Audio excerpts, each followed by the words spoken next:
بسم الله الرحمن الرحيم. السلام عليكم ورحمة الله وبركاته.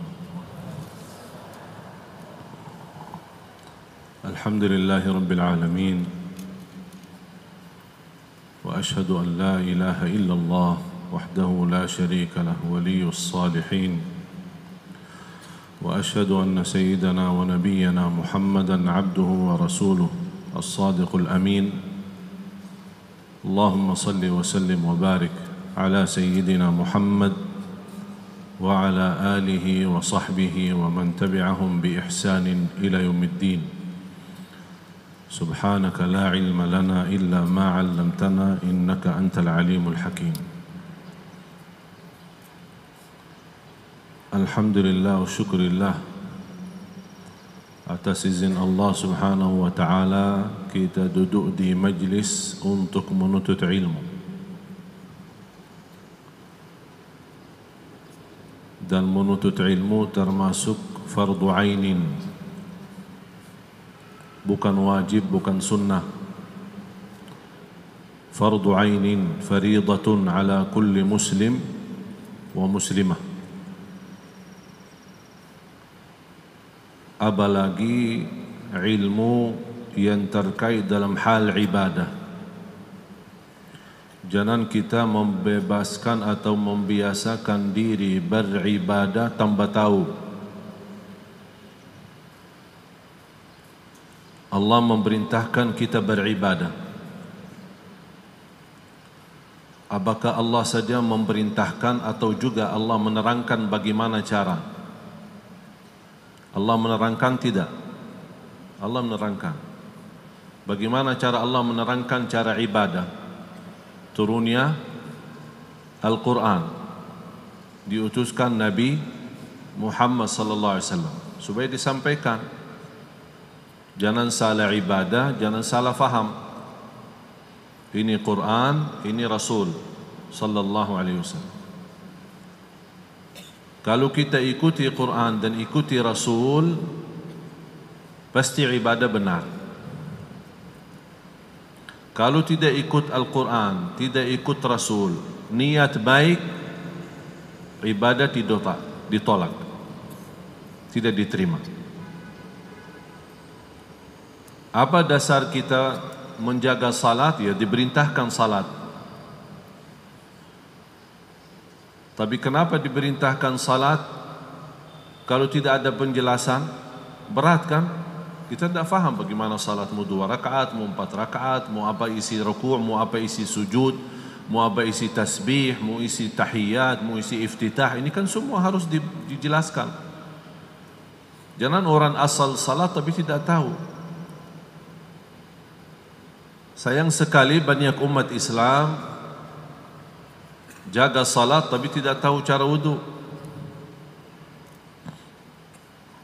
Oleh karena itu salatnya jalan, dosa jalan. Padahal Allah berfirman, inna salata tanha anil fahsyai wal munkar.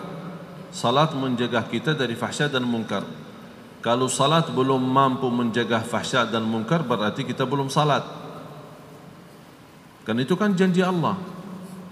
Percaya enggak janji Allah? Kalau Allah berjanji, innallaha la yukhliful mi'ad. Allah tidak pernah mengingkari janji. Allah sudah janji salat menjaga diri kita dari fahsya dan munkar. Terus kalau orang salat tapi masih fahsya munkar, berarti ada salah satu. Kita salah salat atau janji Allah tidak benar. Kita milih yang mana? Salah kita, bukan janji Allah yang tidak benar. Justru janji Allah yang sangat tepat, bahkan Allah tidak pernah mengingkari janji. Kalau ada perintah kita salat di dalam Al-Quran, wa aqimus salat wa atuz zakat, dan banyak ayat-ayat yang lain, warka'u ma'ar raki'in. Tapi secara detail, lengkap, sempurna, gimana caranya? Kan tidak ada ya ayyuhalladzina amanu kalau lagi rukuk bilang subhana rabbiyal azim. Ada enggak dalam Quran? Tidak ada. Inilah gunanya ada Nabi Muhammad sallallahu alaihi wasallam. Berarti ini dua hal tidak bisa dipisahkan. Jangan ada orang udah daripada bingung cari hadis-hadis, sekarang campuran aduk katanya hadis itu. Ada yang sahih, ada yang palsu, daripada salah saya megang Quran aja. Mau apain hadis-hadis kadang-kadang tidak jelas. Ya salah itu. Justru Quran dan hadis dua-duanya tidak bisa dipisah. Sudah dijodohkan. Tidak bisa dipisah sampai hari kiamat. Saling melengkapi, saling mengisi. Dan disitulah kelebihan orang belajar ilmu. Memang Allah janji melindungi dan menjaga Al-Quran dari perubahan. Berapapun masa, berapapun tahunnya, berapapun perubahan masa dari zaman Rasulullah SAW sampai sekarang, Quran itu. Sebagaimana diturunkan sampai sekarang, tidak ada perubahan satupun.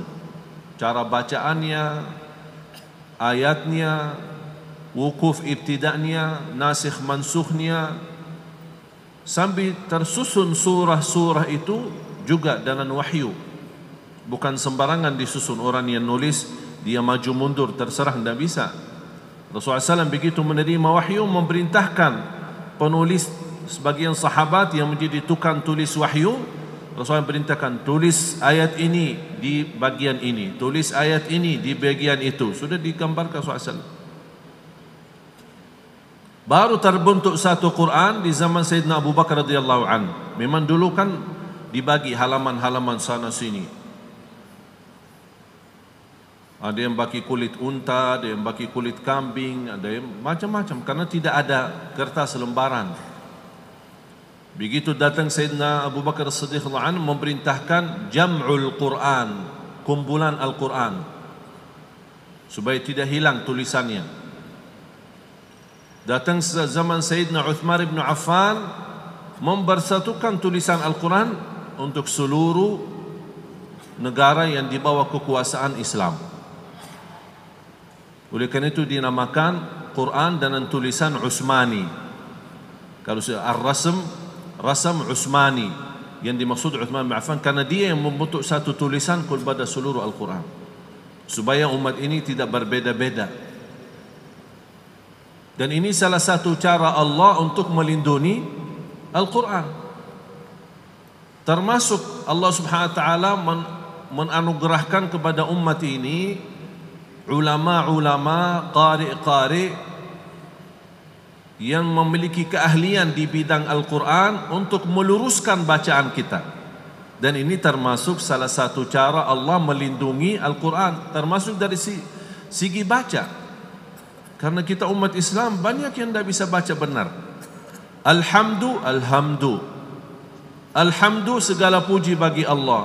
Alhamdu Allah mati. Rubah arti. Na'udzubillah.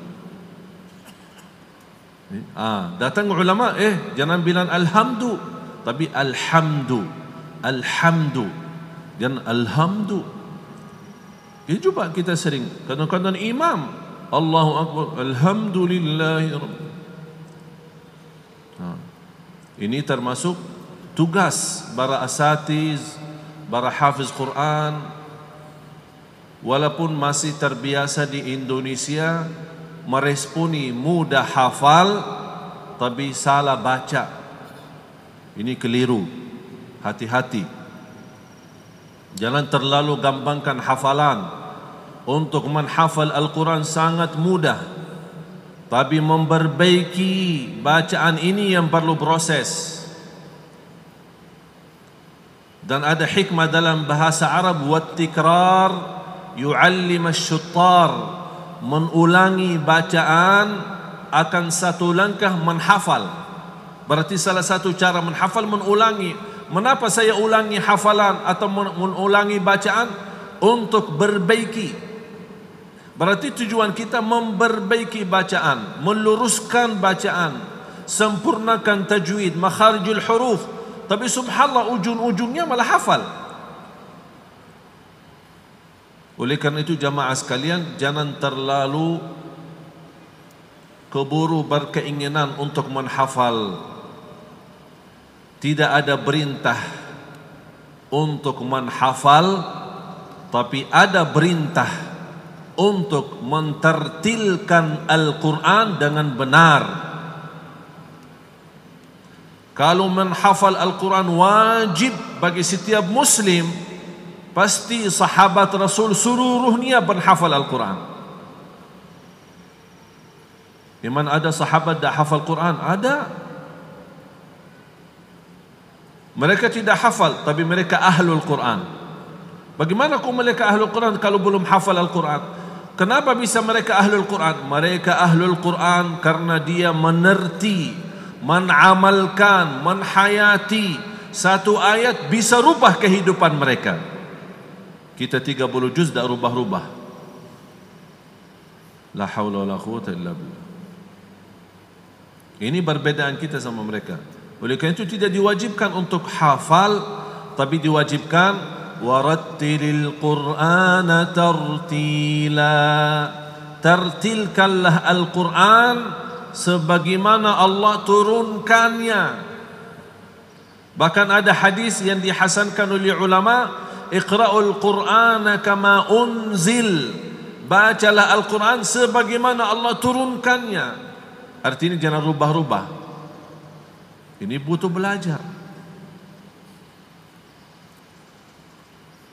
Para jamaah sekalian yang dimuliakan Allah Subhanahu wa taala, Al-Quran itu sangat anugerah besar bagi kita umat Islam. Walaupun tidak mengerti bahasa Al-Quran, tapi subhanallah kita mampu membaca dan mampu menghafal. Ada orang bisa hafal, bahkan sudah tua 90 tahun tapi hafal Yasin. Sering kan kita lihat orang kampung kan, kalau disuruh baca Al-Quran buta huruf, tak pernah lihat Quran katanya. Tapi coba lanjut Yasin, langsung lanjut 63 sampai selesai. Kau bisa hafal? Itu yang dinamakan at-tikrar, mengulangi, rutin, rajin, setiap malam Jumat, kadang-kadang dia setiap hari, tergantung masing-masing. Ada yang juga hafal tabarak. Dan saya selalu minta sama jemaah, jangan lewat satu malam belum baca surat Al-Mulk tabarak. Karena suratul Mulk 30 ayat menjamin syafaat dari siksa kubur. Oleh karena itu bagusnya sebelum tidur baca surat Tabarak. Ibu-ibu sedang halangan tidak salat, simak surat Tabarak. Masa dah boleh simak? Simak. Karena simak tidak akan menyentuh Al-Quran, tapi yang simak adalah telinga. Masa telinga harus juga atas keadaan suci. Simak, dengar Al-Quran. Habis itu tidur. Seandainya malam itu meninggal dunia, selamat dari siksa kubur. Itu rutin 30 ayat. Cuman banyak yang malas. Aku heran umat Islam, kalau kita memiliki kesempatan untuk membawa keselamatan untuk diri kita, malah tidak dirutinkan. Padahal mudah. Oleh karena itu saya mohon mulai malam ini jangan lewat satu malam belum baca surat Tabarak. Surah yang paling agung di dalam Al-Quran suratul Fatihah. Ada surah yang paling agung, ada ayat yang paling agung. Ayat yang paling agung apa? Ayat Al-Kursi. Ayat yang paling agung dalam Al-Quran. Ketika turunnya ayat Al-Kursi, turun dengan cahaya.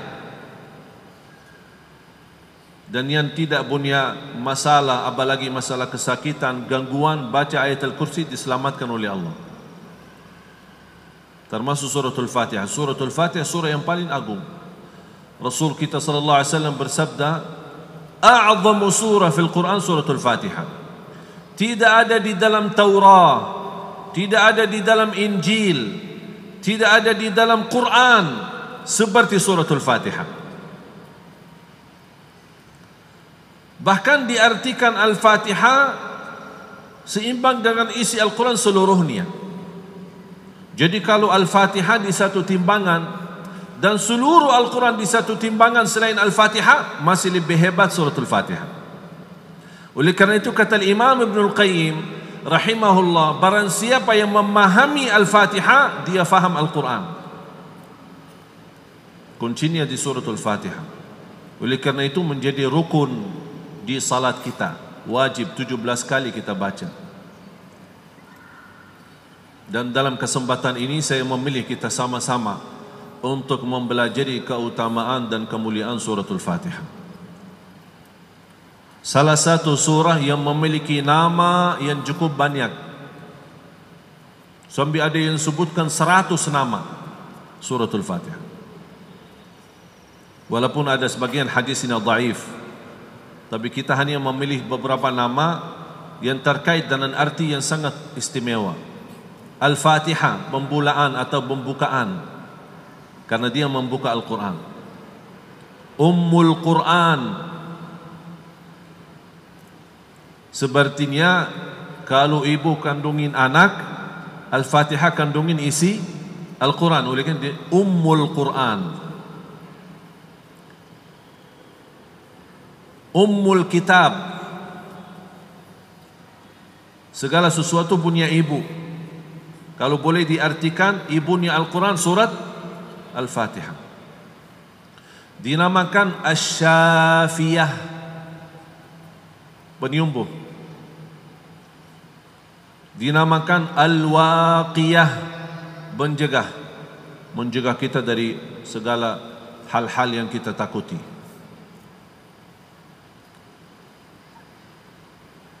Termasuk juga salah satu namanya Ar-Raqiyah, obat, ruqyah.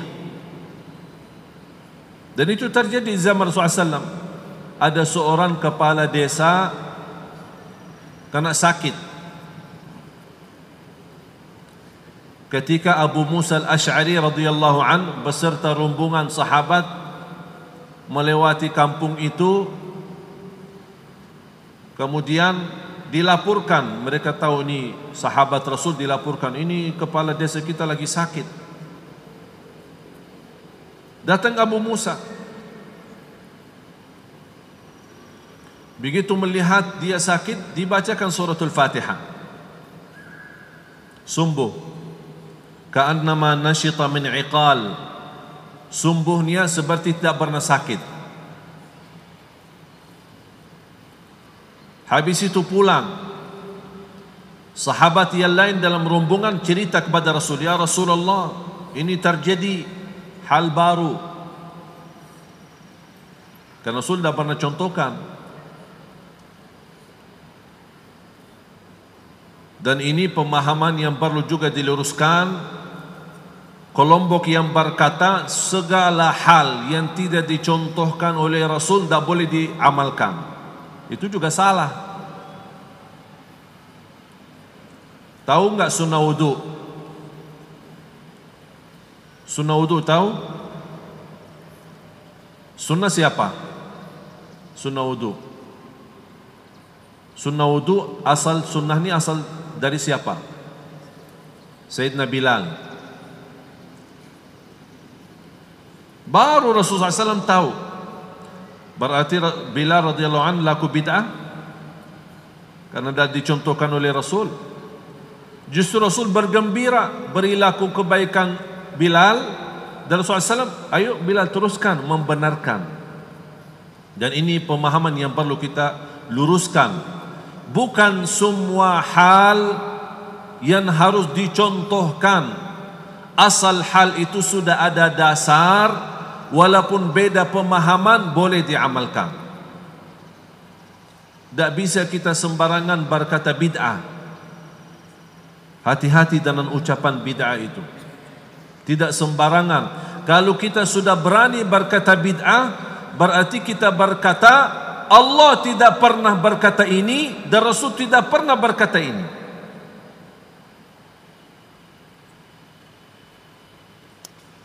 Kalau ada hal-hal yang namanya khilafiyah, berbeda pendapat antara ulama atau mazhab, harus kita kuasai sebelum berbicara bid'ah. Harus kita faham.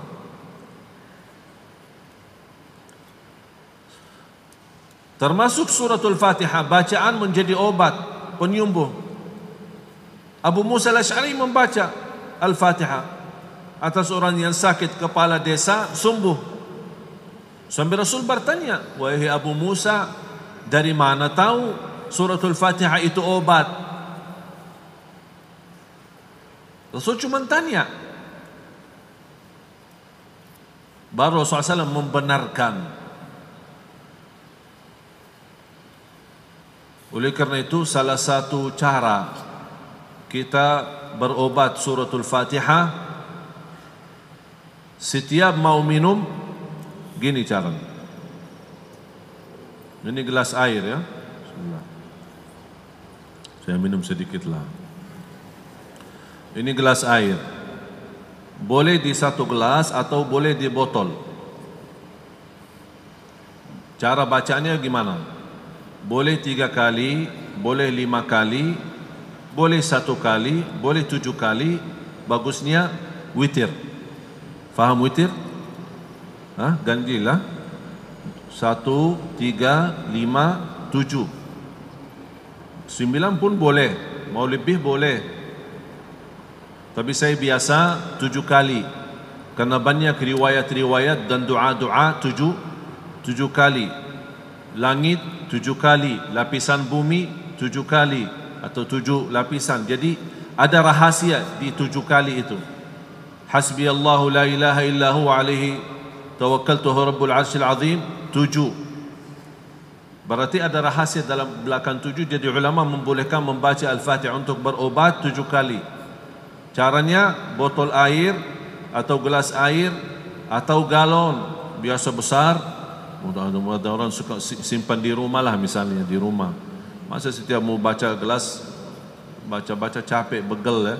Soalnya kita malas-malas sekarang ya. Jadi daripada setiap gelas 8 gelas, berarti berapa? 8 kali 7 berapa? Lama banget, lama. Udahlah 1 galon aja sekalian gitu. Boleh, tidak masalah, terserah masing-masing. Ini kan kembali kepada masing-masing. Ada yang mau setiap gelas boleh, mau setiap galon boleh, mau setiap mobil simpanan air itu boleh. Sekali udah untuk orang kampung gitu, tidak masalah. Asal nawaitu dibaca. Caranya begini, baca Al-Fatihah 7 kali, dibaca, dan ludah kita dan suara bacaan kita dalam air. A'udzubillahi minasyaitonirrajim. Bismillahirrahmanirrahim. Alhamdulillahirabbil alamin. Arrahmanir rahim. Maliki yaumiddin. Iyyaka na'budu wa iyyaka nasta'in. Ihdinas siratal mustaqim. Siratal ladzina an'amta 'alaihim ghairil maghdubi 'alaihim waladdallin. Amin. 7 kali. Kalau sudah selesai, bismillah, ditiup 3 kali, baru silahkan minum. Niat, sakit apa? Sakit jantung, sakit hati, silahkan minum dengan niat, insyaAllah Allah subhanahu wa ta'ala sembuhkan. Yakin, kuat suratul Fatihah ini, luar biasa. Tapi kenapa kita tidak pernah merasakan? Karena kita tidak pernah amalkan. Kekurangan amal, saya yakin bukan kekurangan amal. Orang-orang kita ini, orang Indonesia kan paling suka amalan. Jadi setiap ketemu kiai, ketemu habib, tolong amalan kan suka. Saya yakin bukan kekurangan amalan di Indonesia, tapi kekurangan yakin. Sampai sering saya bertemu, diterima, dikirim WhatsApp, dah tahu dari mana orang dapat nomor saya. Ada saja masuk WhatsApp baru. Begitu di luar simpanan nama, oh ini nomor baru ini. Ini sudah saya dapat amalan, baca ini sekian kali ini.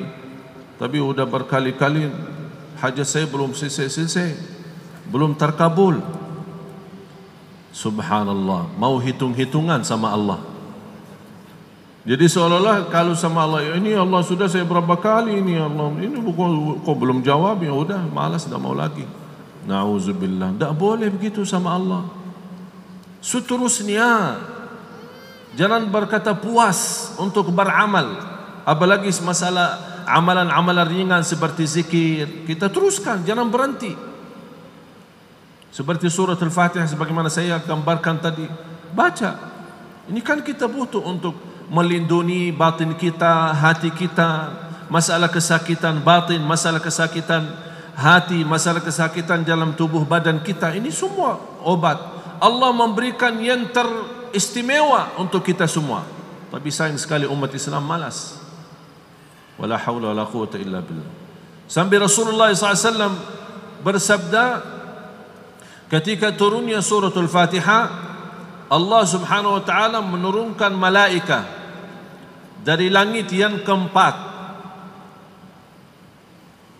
Tidak pernah turun malaikat itu sebelumnya tidak pernah turun. Pertama kali turun ke bumi bersama malaikat Jibril dan membawakan suratul Fatihah dengan cahaya. Sampai Rasulullah SAW bersabda, Al-Fatihah, ayat Al-Kursi dan 3 ayat terakhir suratul Baqarah, nur, cahaya dari Allah Subhanahu wa taala. Bahkan di hadis yang qudsi yang diriwayatkan Imam Tirmizi, dan ini saya minta semua jemaah tolong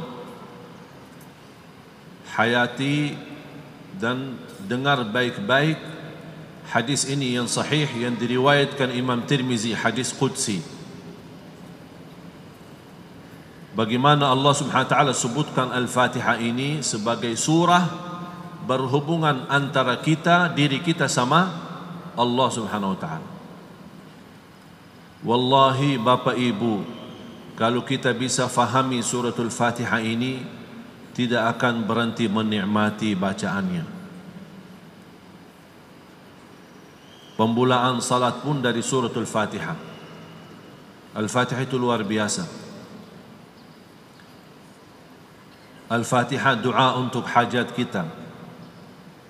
Al-Fatihah menyembuh penyakit kita. Al-Fatihah untuk seluruh urusan kita. Sebelum salat, sesudah salat, di jalan boleh jadi wirid. Guru saya punya kebiasaan habis subuh baca 100 kali suratul Fatihah. Dan alhamdulillah saya ikuti kebiasaan beliau 100 kali. Imam Ibn Taymiyah rahimahullah suka rutin habis setiap subuh baca Al-Fatihah sampai terbit matahari. Itu wirid mereka.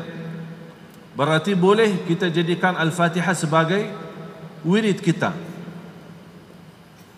Dan dahsyat dan kekuatannya luar biasa. Dan Allah Subhanahu wa taala menjadikan Al-Fatihah itu adalah amalan antara Allah sama hambanya. Ayo mari kita sama-sama simak, dengar hadis yang qudsi yang diriwayatkan Imam Tirmizi. Qala Allah azza wa jalla, qasamtu as-salata baini wa baina 'abdi nisfain. Fa idza qala 'abdi alhamdulillah qala Allah hamadani 'abdi.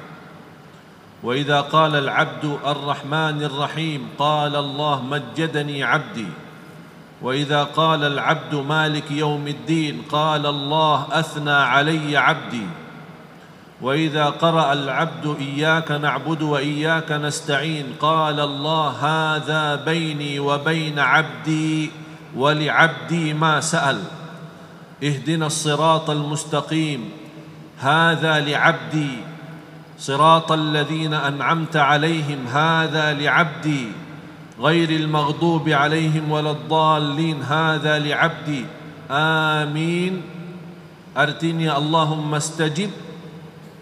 Qala Allah hadza li'abdi wa qad istajabt. Hadis sahih diriwayatkan Imam Tirmizi, hadis qudsi. Kata Allah Subhanahu wa taala, aku membagikan Al-Fatihah dua bagian, antaraku dan hambaku. Kalau hambaku memulai membaca Alhamdulillahi Rabbil Alamin, Allah jawab Hamadani abdi, hambaku telah memujiku. Oleh kerana itu salah satu sunnah ketika kita baca Al-Fatihah, baca dengan baik, jangan sambung ayatnya, karena di situ Allah menjawab setiap kita baca satu ayat. Alhamdulillahi Rabbil Alamin, Allah jawab Hamadani abdi, hambaku telah memujiku. Jangan membaca dengan sambung-sambung ayatnya tidak jelas. Alhamdulillahirrahmanirrahim. Nauzubillah. Ini kebiasaan setiap tarawih, kejar-kejaran 23 rakaat 7 menit. Apa ini? Tidak jauh dari ajaran Islam. Memang tidak jauh dari ajaran Islam, karena tidak pernah dengan ajaran Islam seperti itu. Bukan hanya tidak jauh, tidak pernah ada di ajaran Islam. Jadi dibaca Al-Fatihah dengan baik, nikmati, karena kita lagi berbicara dengan Allah. Bergantian kita baca, Allah jawab, kita baca, Allah jawab, kita baca, Allah jawab. Alhamdulillahi Rabbil Alamin, hamadani abdi, hambaku telah memujiku. Ar-Rahmanir Rahim, majjadani abdi, hambaku telah mengagungkanku. Maliki yaumiddin, hambaku telah memuliakanku. Ini Allah jawab. Iyyaka na'budu wa iyyaka nasta'in, ini antaraku dan hambaku, kata Allah.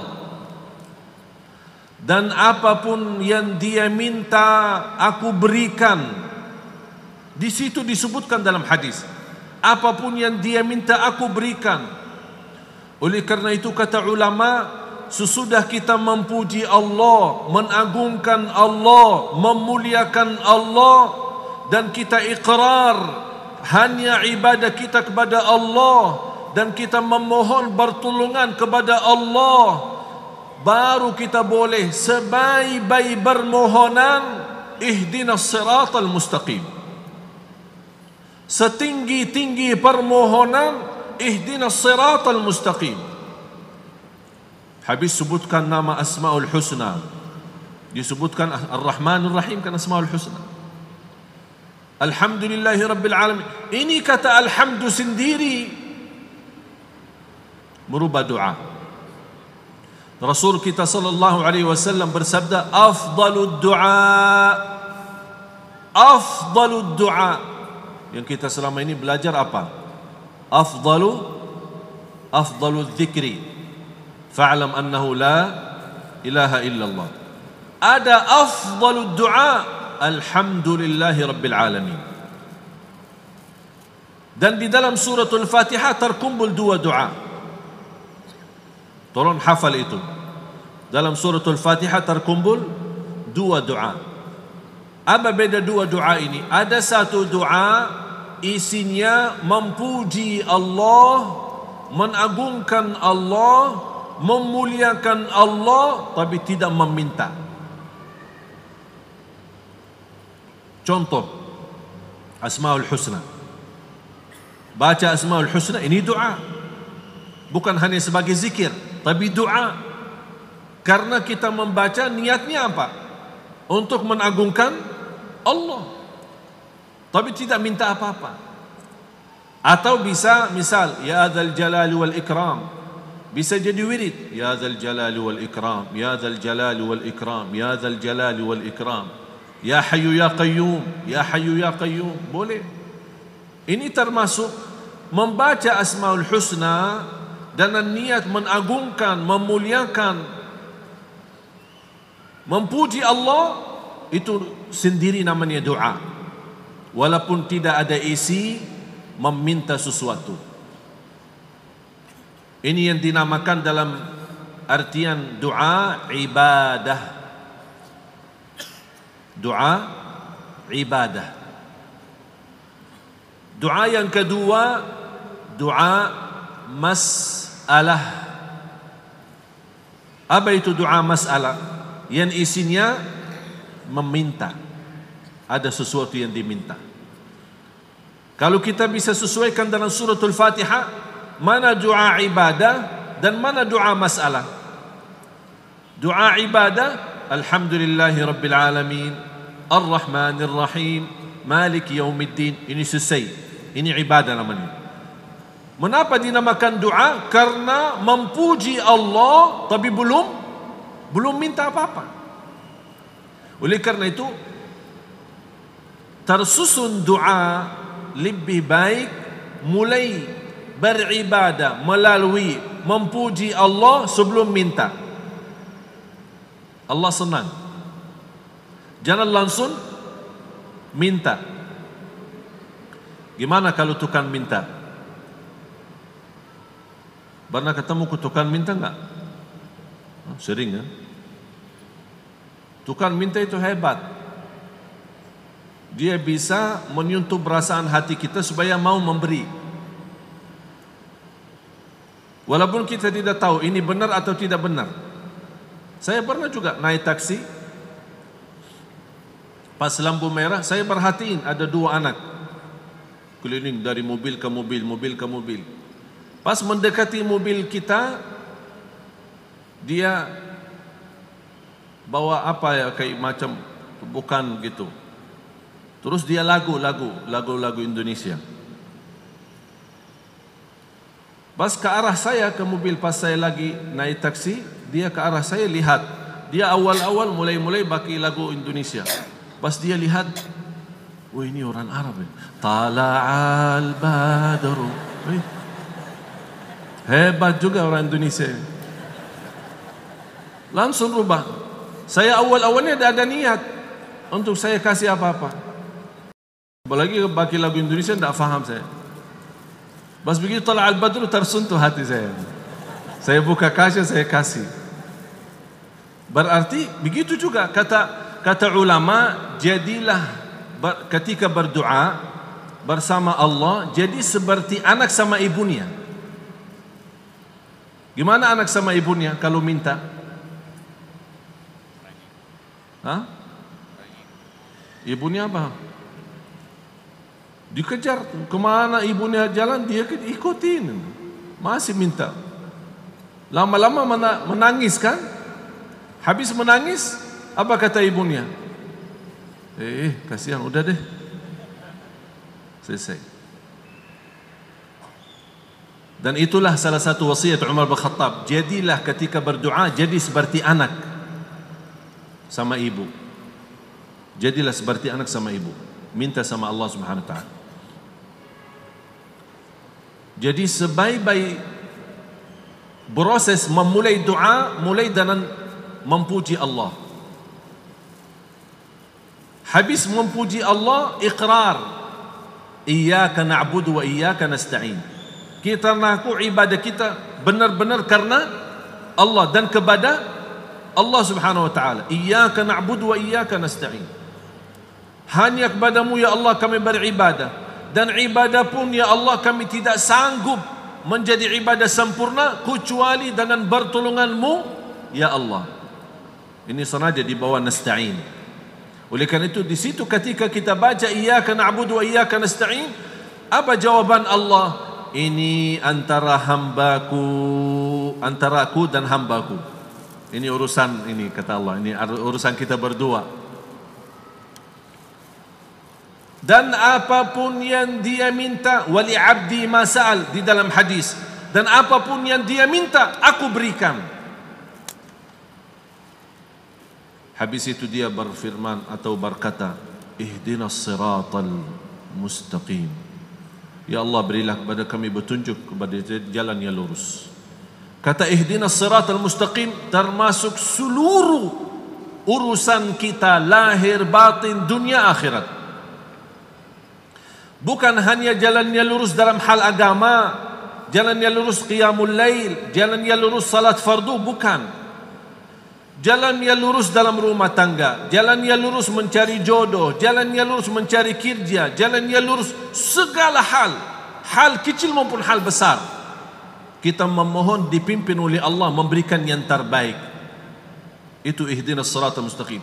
Oleh kerana itu jamaah sekalian, kalau ketika anda punya hajat, begitu anda baca, rasakan hajatnya. Begitu masuk ihdinas siratal mustaqim, bayangkan hajatnya itu, dan sepertinya memohon, ya Allah, di hajat aku ini berikan jalan yang lurus.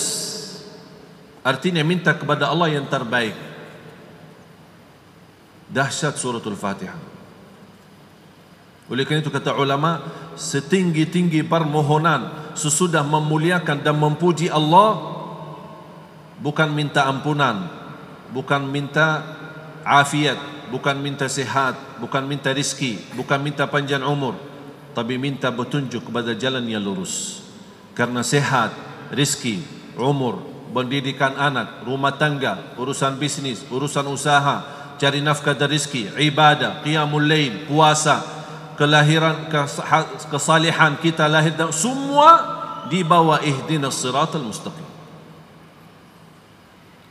Dan di firman Allah Subhanahu wa taala, iyyaka na'budu wa iyyaka nasta'in, di situ iqrar tauhid dan bertawakal kita kepada Allah Subhanahu wa taala, dan kita tunjukkan, ya Allah, kami tidak mampu berbuat apa-apa, termasuk ibadah pun tidak bisa menjadi ibadah yang baik kecuali dengan petunjuk dan pertolongan-Mu ya Allah.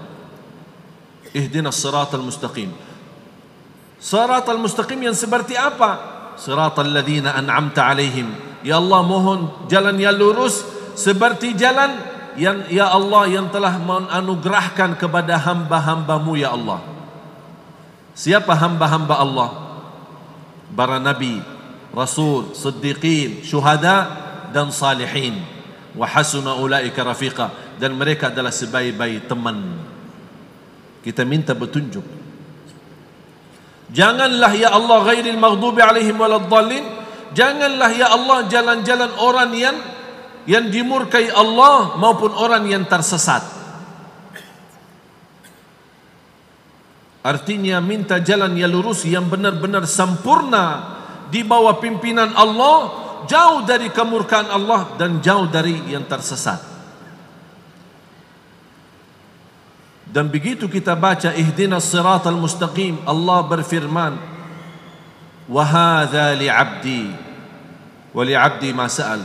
Ini untuk hambaku, dan apapun yang dia minta aku berikan. Siratal ladzina an'amta 'alaihim, ini untuk hambaku. Ghairil maghdubi 'alaihim waladdallin, ini untuk hambaku. Begitu kita baca amin, artinya Allahumma stajib, ya Allah terimalah permohonan. Ini Al-Fatihah permohonan. Ya Allah terimalah. Apa jawaban Allah? Qad fa'alt. Di riwayat qad istajabt, aku laksanakan. Di riwayat aku terima. Berarti amin ini stempelnya. Kalau ada surat ada stempel bisa diterima. Ada permohonan datang dari mana gitu surat ini, oh mana stempelnya, mana tanda tangannya, tidak ada, tidak bisa saya terima. Ini stempelnya Al-Fatihah, amin. Dan disunnahkan baca Al-Fatihah sebagaimana kata Imam Ibn Kathir rahimahullah di dalam tafsirnya, ketika dia mentafsirkan surah Yasin, dia berkata amin dibacakan seperti Yasin. Bagaimana cara baca Yasin? Yasin, begitu ya? Yasin. Yasin. Benar ya? Yasin. Betul. Amin. Bukan amin.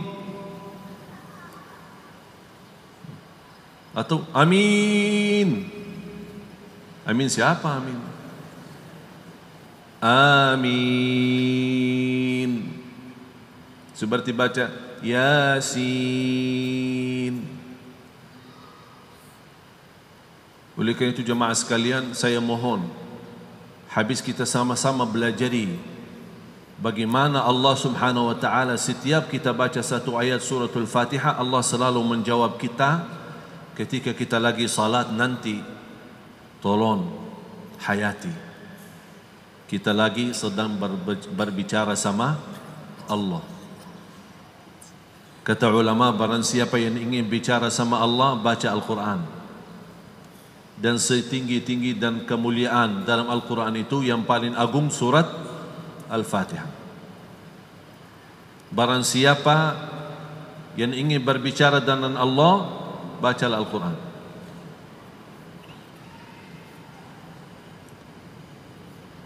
Para jemaah sekalian dimuliakan Allah Subhanahu wa taala, mari kita sama-sama yang bawa botol air, yang tidak bawa botol air boleh angkat tangannya, dekati dengan mulut. Kita sama-sama baca Al-Fatihah 7 kali, dan habis setiap 1 kali kita tiup 3 kali. Kemudian sebutkan hajatnya masing-masing. Tidak perlu disebutkan, tapi diniatkan apa hajatnya, apa keinginannya. Tolong, sungguh Al-Fatihah sebuah surah yang sangat amat dahsyat, apalagi kalau kita mampu meyakini.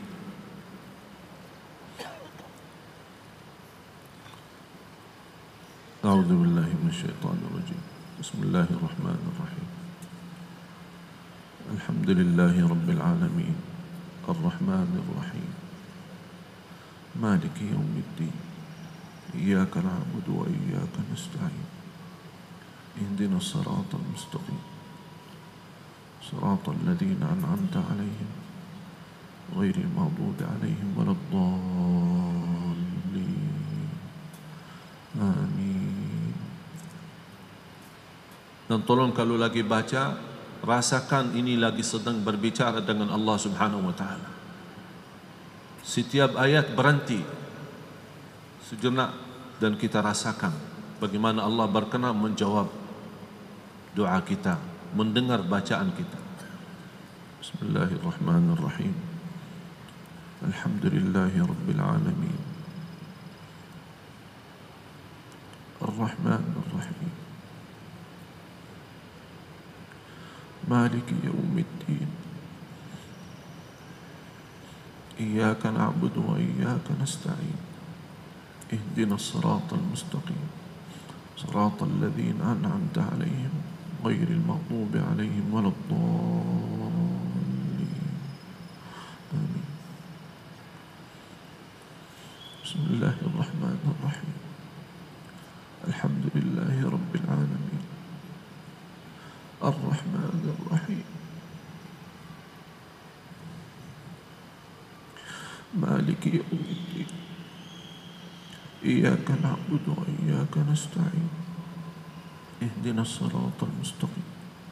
Siratal ladzina an'amta 'alaihim ghairil maghdubi 'alaihim waladdallin. Bismillahirrahmanirrahim. Alhamdulillahi rabbil alamin. Ar-Rahmanir Rahim. Maliki yaumiddin. Iyyaka na'budu wa iyyaka nasta'in. Ihdinas siratal mustaqim.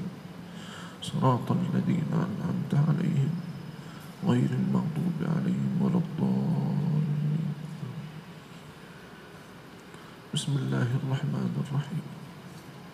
الحمد لله رب العالمين الرحمن الرحيم مالك يوم الدين إياك نعبد وإياك نستعين اهدنا الصراط المستقيم صراط الذين أنعمت عليهم غير المغضوب عليهم ولا الضالين آمين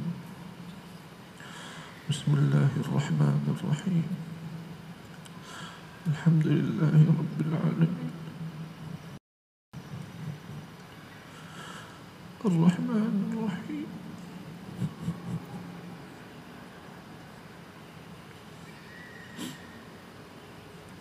مالك يوم الدين إياك نعبد وإياك نستعين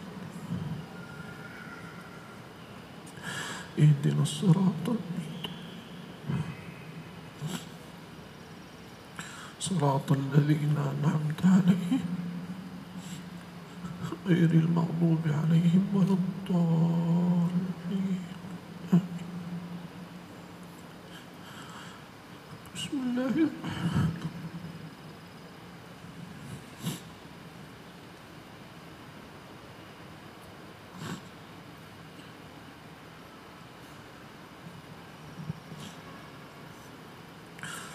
بسم الله الرحمن الرحيم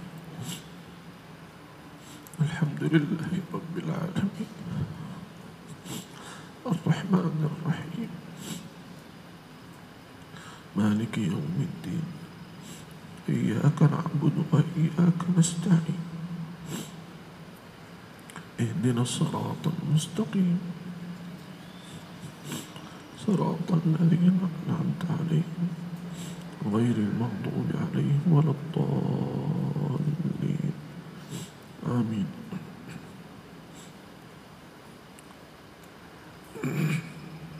بسم الله بسم الله بسم الله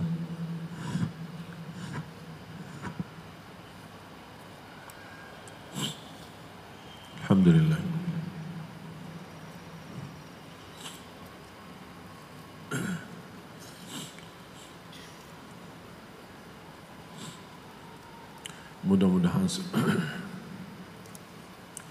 mudah-mudahan segala hajatnya dikabulkan oleh Allah Subhanahu wa taala.